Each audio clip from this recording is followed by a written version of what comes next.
السلام علیکم پیارے دوستو، آپ کے سامنے پہلوان پٹھا اور مریدنی کی چوتھی ایپیسوڈ پیش کرنے جا رہا ہوں۔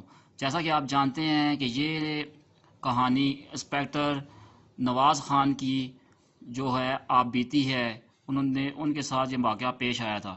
تو درخواست یہ ہے آپ سے کہ میرے چینل کو لازمی سبسکرائب کیجیے گا اور لائک بھی کیجیے گا تاکہ اس سے میری کچھ حوصلہ افزائی ہو۔ تو شروع کرتے ہیں ایپیسوڈ 4۔ میں اور انسپیکٹر ہروڑا یہ دونوں نقشے سامنے پھیلا کر بیٹھ گئے اور 2 روز مسلسل سوچ بچار کرتے رہے۔ ہم کوئی ایسا منصوبہ بنانا چاہتے تھے جس میں جانی نقصان کا خطرہ کم سے کم ہو اور ڈاکو پولیس پارٹی کو چکمہ بھی نہ دے سکیں۔ ہماری منصوبہ بندی کے دوران ہی بارشیں شروع ہو گئیں، تمام راستے بند ہو گئے اور ہمیں ریسٹ ہاؤس کی 4 دیواری میں بند ہونا پڑا۔ ان دنوں پولیس پارٹی کے لیے ریڈیو سننے، سونے اور تاش کھیلنے کے سوا کوئی کام نہ تھا۔ چند روز بعد جب بلال شاہ وہاں پہنچ گیا تو ماحول میں قدرے خوشگواری آ گئی۔ انسپیکٹر اروڑا کے سوا تمام عملے سے بلال شاہ کی چھیڑ چھاڑ تھی۔ صبح سے شام تک یہ ہلا گلا جاری رہتا۔ ریسٹ ہاؤس کے مالک دھنی رام سنگھ کی نوخیز بیوی سے بلال شاہ کو خاصی چڑ تھی۔ وہ اس کی چال ڈال کی نقل اتارتا اور اسے دلچسپ گالیاں دے کر عملے کے سینے میں ٹھنڈ ڈالتا۔ ایک ہفتے بعد بارشوں کا سلسلہ رکا اور ہم نئے سرے سے کمر کسنے لگے، لیکن اسی دوران جلندھر کے سول جج ہری کرشن صاحب اپنے لاؤ لشکر کے ساتھ وہاں آ دھمکے۔ ان کے لشکر میں ایک ڈی ایس پی، ایک انسپیکٹر اور عملے کے کوئی 25 ارکان تھے۔ ان کے پاس جدید اسلحے کے علاوہ 2 وائرلیس سیٹ بھی تھے۔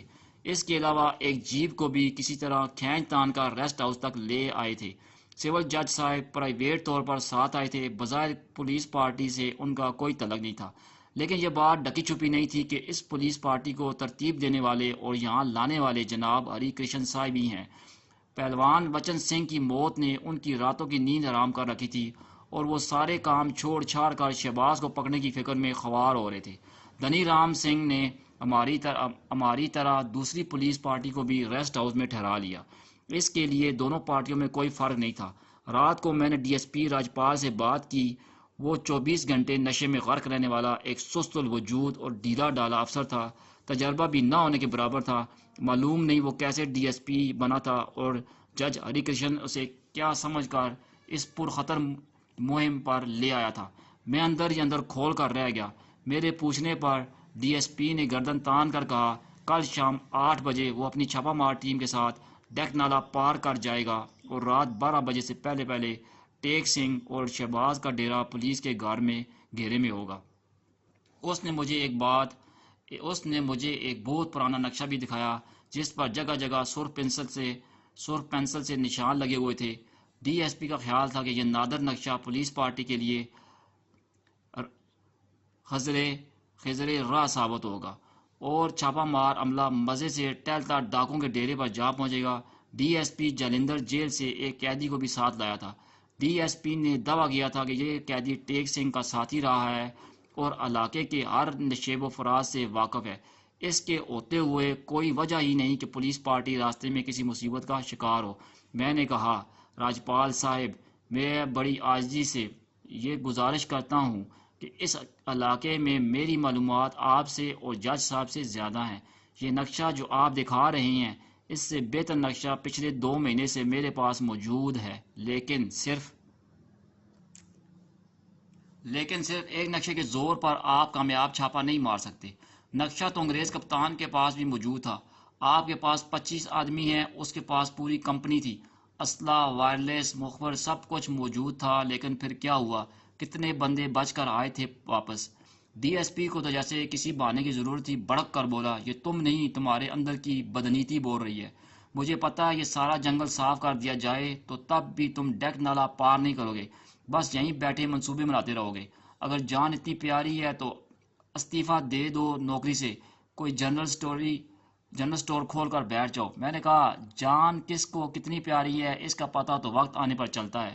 میں آپ سے الجھنا نہیں چاہتا، صرف اتنا عرض کرنا چاہتا ہوں کہ کوئی بھی قدم اٹھانے سے پہلے ایک دفعہ اس علاقے کو دیکھ بھال لیں۔ اتنے میں جج ہری کرشن بھی وہاں چلا آیا۔ اس کے چہرے کی سلوٹوں سے لگتا تھا کہ کونین کی گولی کھا رکھی ہے۔ بڑی سرد موری سے بولا، نواز خان تم اس معاملے میں دخل مت دو، ڈی ایس پی صاحب پورے اختیار کے ساتھ یہاں آئے ہیں، وہ اس معاملے کو جس طرح ہینڈل کرنا چاہیں کر سکتے ہیں۔ میں نے کہا، ہری صاحب میں سمجھتا ہوں کہ یہ انسانی زندگیوں کا معاملہ ہے، یقین کریں میری آپ سے کوئی ضد نہیں ہے، لیکن میں اس معاملے میں خاموش نہیں رہ سکتا۔ اگر پولیس پارٹی نے کھلے عام ڈیک نالا پار کیا تو سب کی زندگی خطرے میں پڑ جائے گی۔ کچھ خطرے میں نہیں پڑے گا، جج دہڑا، تم صرف تم لوگوں کی آڑ آرامی کا پول کھل جائے گا۔ میرا پیمانہ لبریز ہو رہا تھا اس سے پہلے کہ میرے منہ سے کوئی سخت بات نکل جاتی۔ میرا پیمانہ لبریز ہو رہا تھا اس سے پہلے کہ میرے منہ سے بھی کوئی سخت بات نکل جاتی۔ انسپکٹر اروڑا درمیان میں آ گیا اور اس نے بات رفع دفع کرانے کی کوشش کی۔ میں اس کے ساتھ دوسرے کمرے میں آ گیا۔ ذہن میں کھلبلی مچی ہوئی تھی۔ جیسا کہ میں پہلے ہی کہہ چکا ہوں، جج ہری کرشن اور اس کے ہم نواؤں سے میری کوئی دشمنی نہیں تھی، نہ ہی ٹیک سنگھ اور شہباز سے کوئی ہمدردی تھی، لیکن جو بات غلط تھی اسے غلط کہنا میرا سرکاری اور اخلاقی فرض تھا۔ یہ شرابی ڈی ایس پی عملے کے جوانوں کی جان کا دشمن ہو رہا تھا۔ ڈیک نالے کی ہر درخت کے پیچھے گھات تھی اور اندھی گولیاں کسی بھی وقت موت تقسیم کر سکتی تھی۔ پولیس اہلکار ہندو تھے، سکھ تھے یا مسلمان، امرتسر سے تھے یا جلندھر سے تھے تو جیتے جاگتے انسان۔ ان کے سینوں میں بھی دل دھڑکتے تھے، دلوں میں خواہشیں تھیں، آرزوئیں اور امیدیں تھیں۔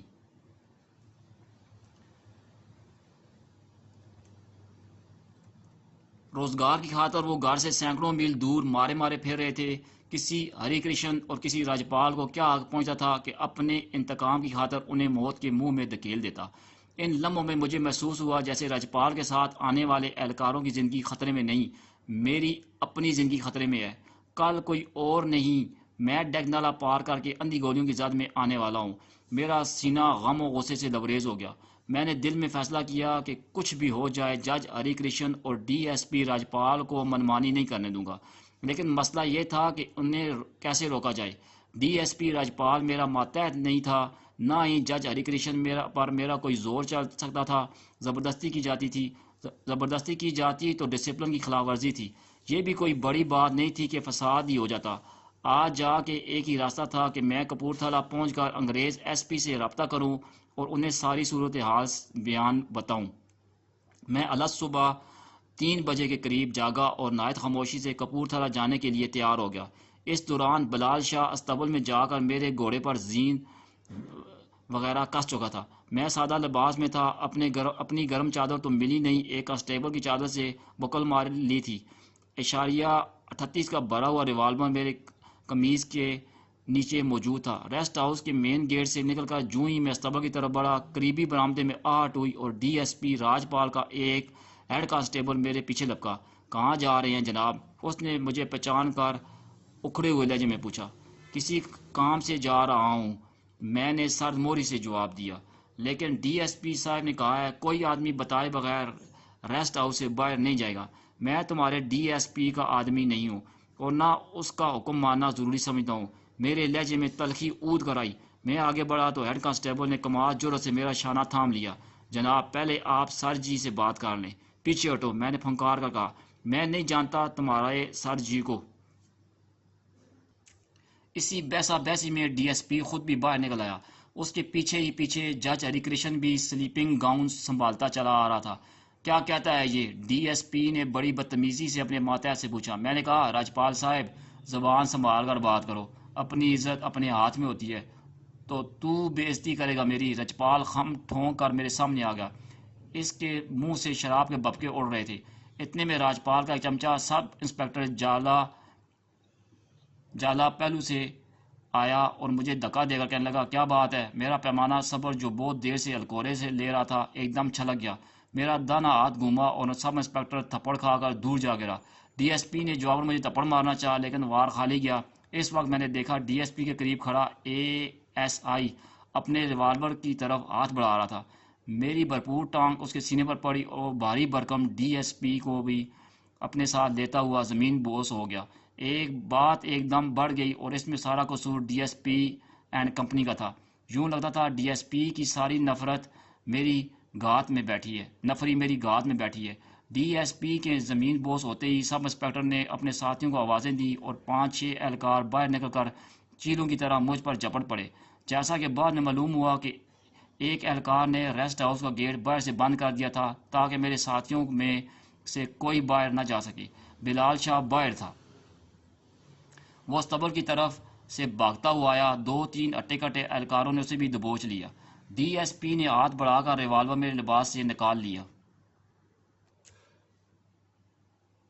پھر گالیوں کی بچھاڑ کرتے ہوئے بولا، لے جاؤ دونوں کو اور کمرے میں بند کر دو، میں دیکھتا ہوں کیسے ان کی نوکریاں باقی رہتی ہیں۔ وہ بلال شاہ کو بھی پولیس ملازم ہی سمجھ رہا تھا۔ میں نے جج ہری کرشن کو مخاطب کرتے ہوئے کہا، ہری کرشن، یہاں قانون کا جو احترام ہو رہا ہے تم دیکھ رہے ہو نا، یاد رکھو میں عدالت میں تم سے اس بارے میں پوچھوں گا۔ جواب میں ہری کرشن بڑبڑا کر رہ گیا۔ میں چاہتا تو اب بھی مزاحمت کر سکتا تھا اور یہ کوئی بڑی بات نہیں تھی کہ خود کو چھڑانے میں کامیاب ہو جاتا، لیکن بات جتنی بڑھ گئی تھی میں اس سے زیادہ بڑھانا نہیں چاہتا تھا۔ جلندر کے پولیس اہلکار مجھے دھکیلتے ہوئے استبل کی طرف لے گئے اور چوکیدار کے کمرے میں بند کر دیا۔ بلال شاہ کو بھی میرے ساتھ ہی دھکیل دیا گیا۔ بلال شاہ مسلسل میری طرف سوالیہ نظروں سے دیکھ رہا تھا۔ مجھے معلوم تھا اس کی قمیض کے نیچے اب بھی بھرا ہوا ریوالور موجود ہے۔ لڑائی بڑائی کے دوران میں اشارہ بھی کر دیتا تو بلال شاہ نتائج سے بے پرواہ ہو کر ریوالور نکال لیتا اور دھائیں دھائیں گولیاں چلانا شروع کر دیتا۔ میں فخر سے کہتا ہوں کہ میرے اشارے پر بلال شاہ کچھ بھی کر سکتا تھا، لیکن اگر میں ریسٹ ہاؤس کے دروازے کے سامنے کوئی ایسی حرکت کرتا تو یہ بڑی بے وقوفی ہوتی۔ بلال شاہ کے ریوالور سے انہی اہلکاروں کو نقصان پہنچتا تھا جنہیں نقصان سے بچانے کے لیے میں نے ڈی ایس پی سے متھا لگایا تھا۔ میں تو یہ بھی نہیں چاہتا تھا کہ جلندر کی پارٹی سے میری ہاتھا پائی ہو، لیکن جو کچھ ہوا اتنا اچانک ہوا تھا کہ خواہش کے باوجود میں اسے روک نہ سکا۔ کبھی کبھی حالات اتنے تیز رفتار ہو جاتے ہیں کہ ان پر نظر ٹکانا مشکل ہو جاتا ہے۔ کہاں تو یہ عالم تھا کہ ہم ریسٹ ہاؤس میں بیٹھے بیٹھے کسی ہنگامے کو ترس گئے تھے، اور کہاں یہ حال ہو گیا کہ ہنگامے پر ہنگامہ کھڑا ہونے لگا۔